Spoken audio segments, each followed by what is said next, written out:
You are now listening to T on 1 Radio, the talk show podcast station, bringing you Tony on 1 podcast with open discussions, hot topics, as well as information, daily health, as well as your news report. All information and resources are based on the opinions of the host, unless otherwise noted. This podcast may contain some quotations, images, and/or excerpts from copyrighted material. These uses fall well within the copyright doctrine of fair use. All information is intended to motivate, encourage, and inspire positive change and a healthier lifestyle. Welcome to Tony on 1 podcast.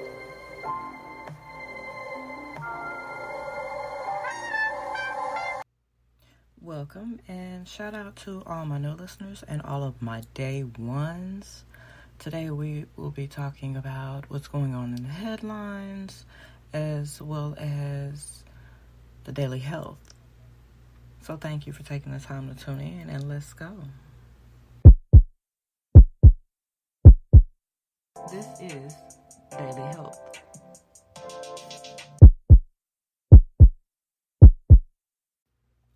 This is your daily health. Today we are dealing with medical alerts and recalls. Now, I put out a blog post about a week or so ago, maybe two, on this particular one, and it still seems to be on the recall list. It is an essential oil room spray. So Walmart recalls this essential oil spray for deadly bacteria. Now, it was sold at Walmart and is the source of rare but dangerous bacteria. Walmart has recalled 3,900 bottles of Better Homes and Gardens essential oil infused aromatherapy room spray with gemstones, which does come in 6 different scents: lemon and mandarin, lavender, peppermint, lime and eucalyptus, and sandalwood and vanilla. All bottles of the spray were pulled from store shelves back in October. They were previously sold at 55 stores nationwide and online at walmart.com. The spray was manufactured in India. The bacteria were found in the lavender and chamomile scent, and the CDC is now testing the others. Now, the particular bacteria that it is, and I'm going to butcher the name, and y'all know this, but here we go. Burkholderia pseudomylae bacteria found in the spray has been linked to 4 infections in Kansas, Minnesota, Texas, and Georgia. 2 children were infected, including one who died. The CDC issued an urgent health alert to doctors to be on the lookout for cases of mellidosis, which can be difficult to diagnose because the first symptoms can look like a number of other illnesses. The first symptoms seen in these 4 cases ranged from cough to shortness of breath to weakness, fatigue, nausea, vomiting, intermittent fever, rash on the abdomen and face. Both children had severe neurologic issues. If you have the spray at home, the CDC says consumers should stop using it immediately. Handle the bottles as little as possible and thoroughly wash hands after. Do not open the bottle or attempt to throw it away. They are asking anyone who has the essential oil room spray at home to double bag it in clear, reusable plastic bags like Ziploc bags. Put it in a small box and return it to a Walmart store.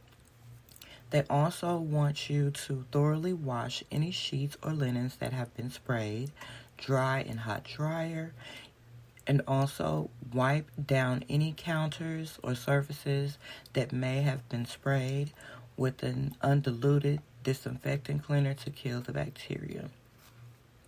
Now, Walmart are saying that customers will get a $20 gift card for the return.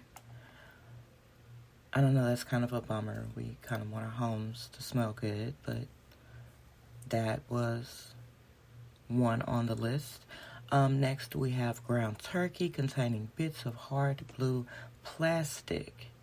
Now, Butterball, under the Farm to Family and Kroger brand names, has had a recall on 2.5 and 3 pound trays of ground turkey that could contain small pieces of hard blue plastic.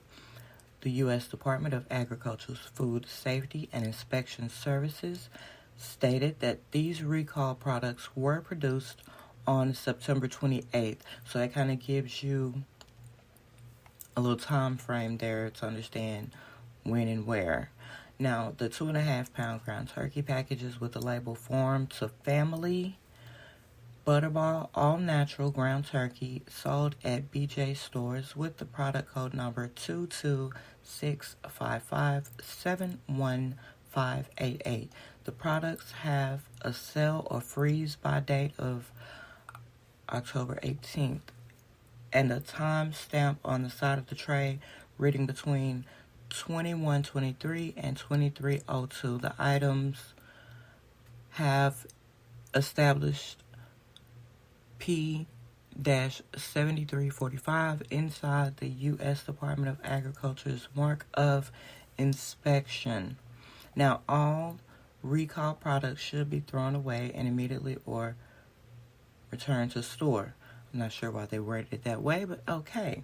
Butterball, a poultry company based in Garner, North Carolina, issued the recall after receiving a customer complaint of small pieces of plastic in raw ground turkey products.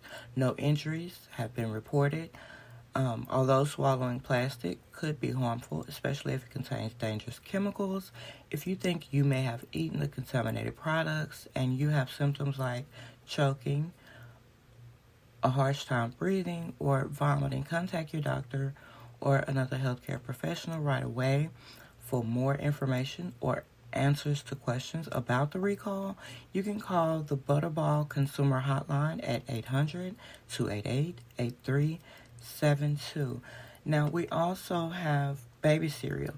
Oh, and also, with that Butterball, I know the sell-by date is in October, but a lot of us who like to get meat and store it in the deep freeze and, well, maybe not have gotten close to using it yet out of the freezer, you definitely want to go back and check to make sure everything is everything.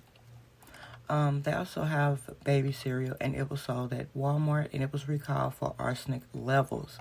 Maple Island Inc. announced that it has recalled 3 lots of Parent Choice Rice baby cereal because of elevated levels of arsenic in the products. A sample from 3 lots, which were sold only at Walmart, tested above the guidance for naturally occurring inorganic arsenic, according to a company announced on the recall from Maple Island that was posted on the U.S. Food and Drug Administration website. The heavy metal has been tied to impaired development in children. Research has shown reducing exposure to toxic elements is important to minimizing any potential long-term effects on the developing brains of infants and children. The recall stated, now FDA has recognized that trace elements such as these are widely present in the environment, including water, soil, and food.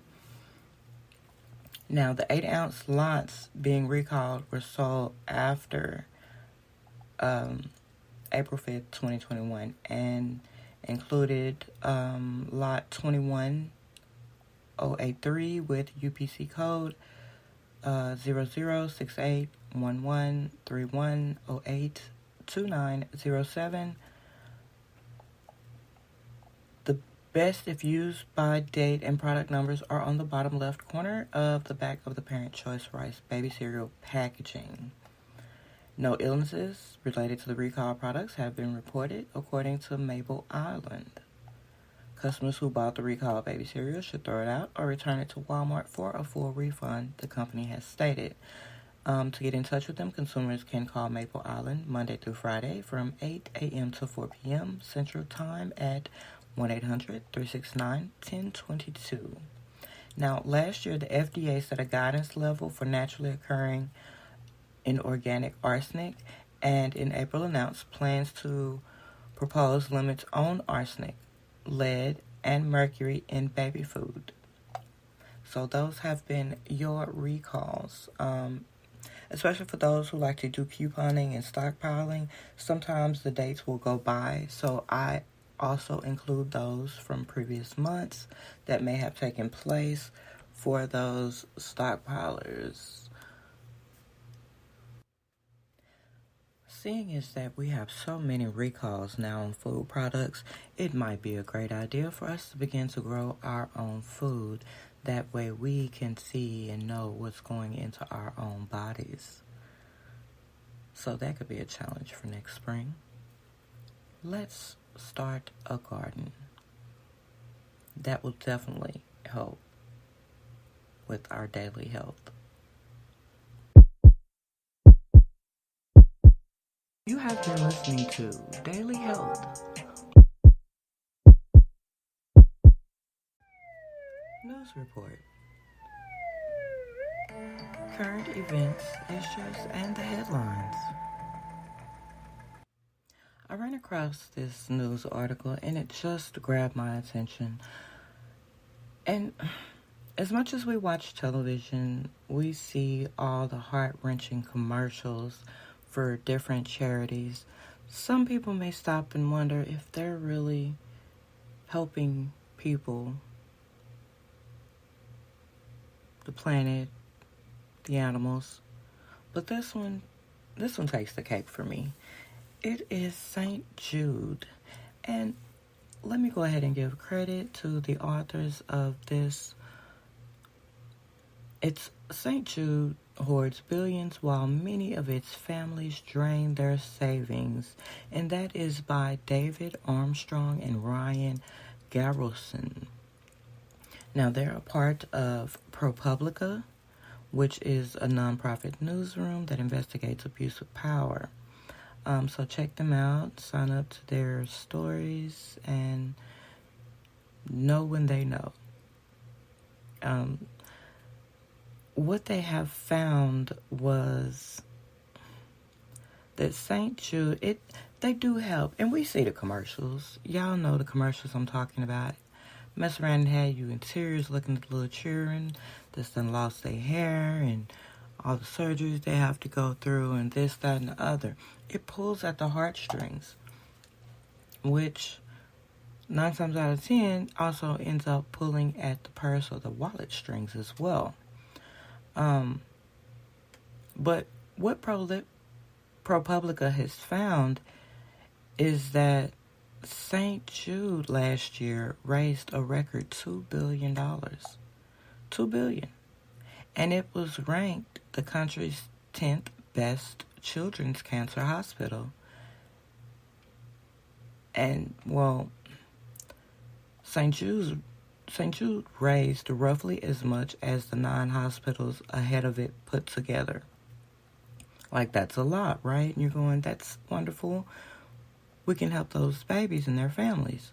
It currently has $5.2 billion in reserves, a sum large enough to run the institution at current levels for the next 4.5 years without a single additional donation. Now, that speaks volumes, and it does say a lot. Now, St. Jude makes a unique promise as part of its fundraising that states families never receive a bill from St. Jude for treatment, traveling, housing, or food, because all a family should worry about is helping their child live. Wonderful slogan, wonderful motto. St. Jude raised more in 2019 than the rest of the top 10 children's hospitals for cancer combined. Again, that says a lot. It says a whole lot. I mean, not to mention along with the commercials and the sickly images of children, the celebrity appearances, speaking on behalf of St. Jude, an endorsement, so to speak, like Jennifer Aniston, Sofia Vergara, in their televised advertisement. Like they're breaking in the dough. Are they helping? Now, this year's St. Jude fundraising reached outer space. The SpaceX Inspiration 4 mission that was held in September included a former St. Jude patient as a crew member. Well, that's nice. But the thing is, they're falling short in some areas. Okay, St. Jude, you're doing all of this. I mean, they have countless testimonies. I would not go against that, of the people who said they've helped them. That is great.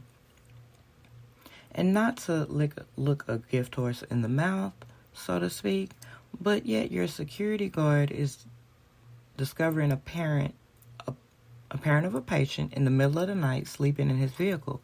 And why? If you help the families and they don't have to worry about travel and everything, right? Well, Jason Burt had driven more than 500 miles from his home to visit his 5-year-old daughter,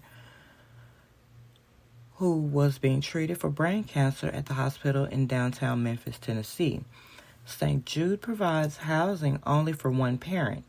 Burt, the school bus driver, could not afford a hotel. Luckily, the guard let the exhausted father go back to sleep, which was good, because I'm pretty sure he was tired. Now, also stated that they were aware of the situation, but Burt did not push anything, and he was just grateful she was getting treated and he was doing what he needed to do. I don't really think he should have been sleeping in his vehicle. I think they should have made some sort of arrangement for him, because the situation was himself, his ex, and his girl. So if they're only doing one parent, the child's mother was there, and he could not be in there. But I think, there should be something they could do about that, so he would not have to do that. So for many families, treatment at St. Jude does not relieve all the financial burdens they incur in getting care for their children, including housing, travel, and food costs that fall outside the hospital's strict limits. Now, ProPublica, y'all are doing y'all thing, because this is one for the books.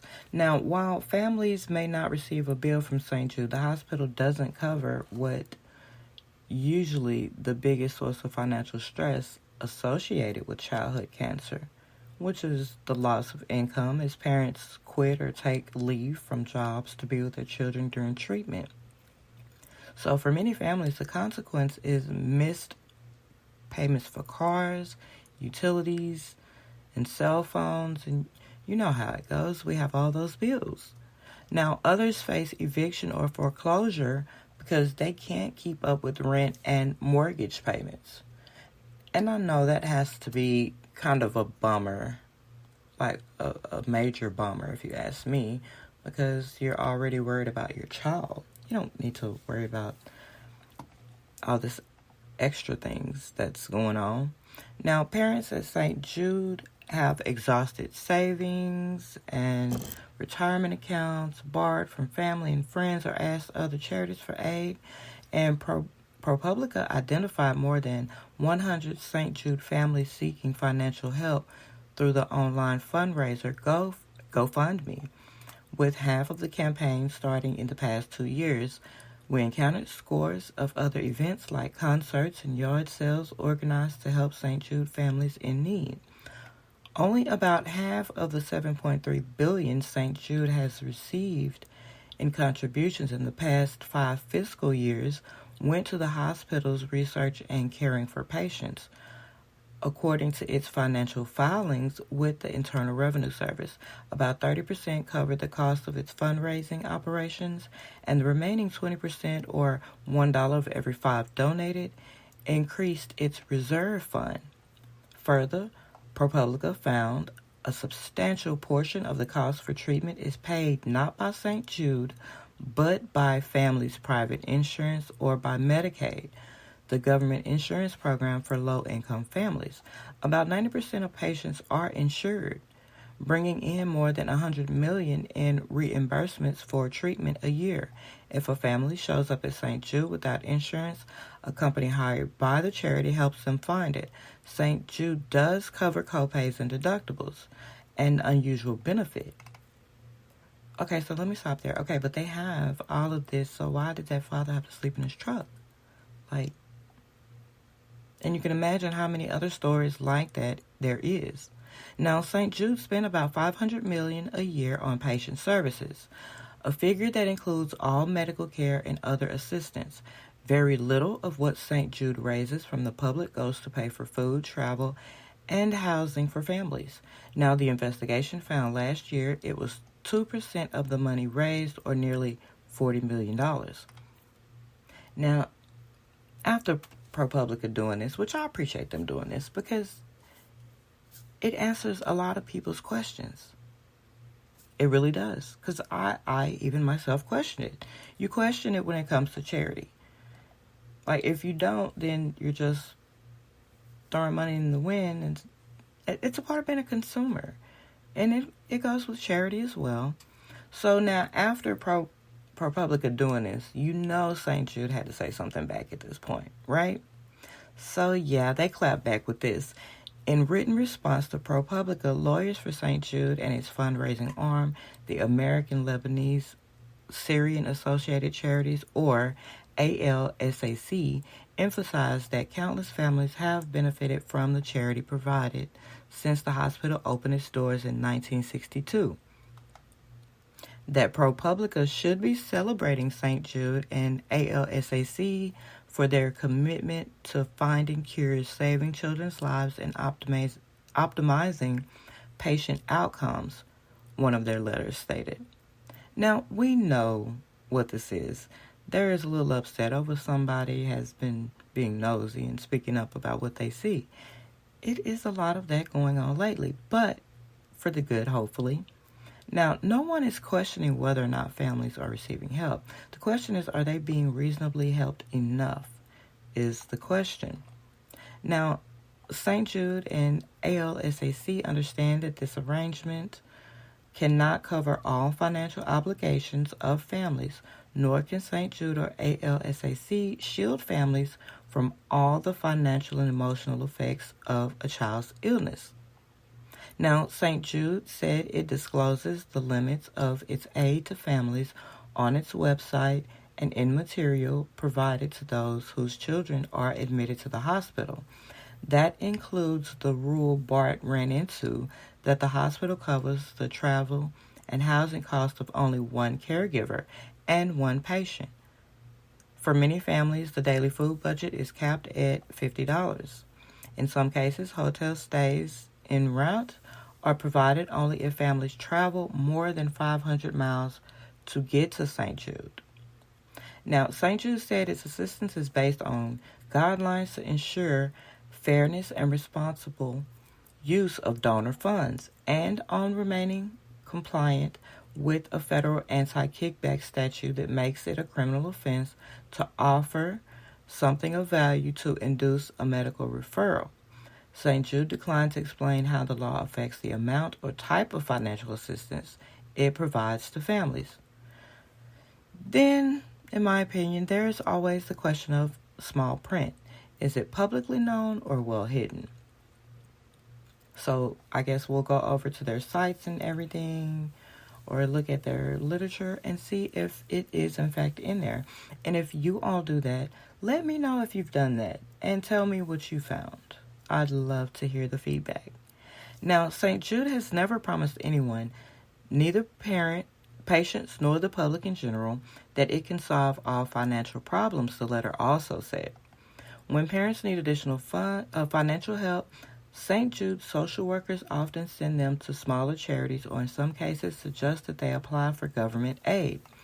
Now, they refer many to Andrew McDonough B+ Foundation, which gives more than $2.5 million a year in grants to thousands of families of pediatric cancer patients at hospitals across the country to help cover rent, utilities, and other urgent expenses.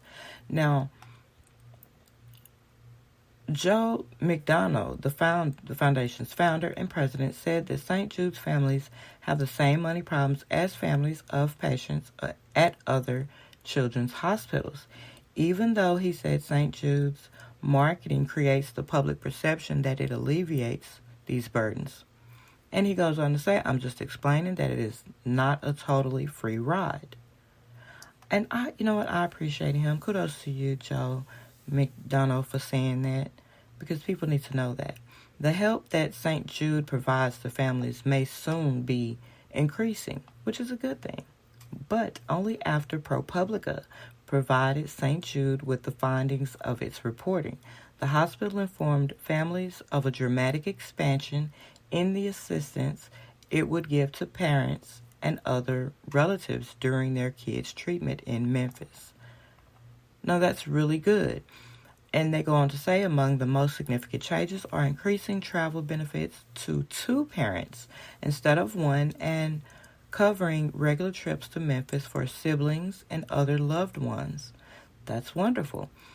The St. Jude's letter to parents said the changes take effect as of today, November 15th. Now, St. Jude meets Better Business Bureau guidelines, which call for charities to maintain reserves of less than 3 times total expenses. But other experts expressed alarm that the hospital has accumulated such a large sum of money.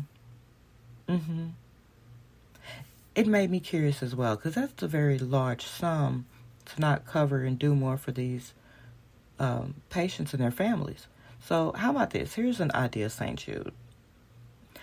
How about, because it's really simple. When you break it down, help the people. Help them. Like, reasonably. You have the dough. You have the money. You have the bag, St. Jude. Help them. And I'll be keeping up with this to see how things begin to change. And the link to this story will be on my social media. If you follow me, you will find that link to this story. That way you can do a little investigating yourself, especially if you're a big charity giver. But that has been the news report for today. This has been your news report. The current events, issues, and headlines. Who the hell? What the hell? That's some bullshit. You big dummy. Bullshit of the day. And for the BS of the day, let me say this. Since when has it ever been okay or a good idea to run up in a church with a gun? I'm just asking. Well, this man did so. If you have not already seen the video, check out my social media and I will share the link to it. A pastor has to tackle an armed man during church service. Now, this was at Nashville Light Mission Pentecostal Church. Now, it's still kind of unknown at this point as of why exactly. If you know, let me know, and we'll let everybody know. But that's not a good idea. And the video shows the Nashville pastor tackling a man who was waving a gun during a service at the Nashville Light Mission Pentecostal Church. Big ups to the pastor, because he really did risk his life doing so. I'm not so sure many others would. There's some who are going to say they would, but you just don't know until the time comes. And that's pretty much some bullshit. You're going to run your ass up in the church waving a gun and shit. Is it really that serious? I would like to know why. So I'm going to follow this one. And this has been your bullshit of the day. Waving a gun all up in church like they don't lost their damn mind. Who the hell? What the hell? That's some bullshit. You big dummy. Bullshit of the day. Listener's voice. Listeners are encouraged and welcome to call in live at 318-315-3971. Phone calls may be monitored and recorded for quality, safety, and recording purposes. Your continued participation in that telephone call serves as express consent to be monitored or recorded. You can also send in your voice clips. You can inbox the radio station Facebook page as well as email TON_RADIOSTATION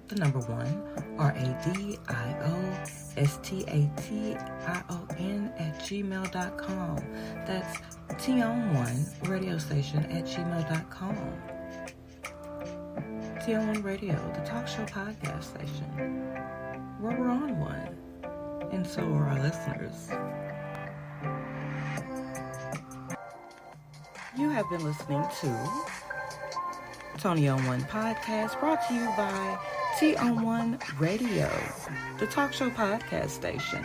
Thank you for taking the time to listen to my talk show. I wish you the best, and don't allow anyone to fuck up your vibes. I've been your host, Tony Williams.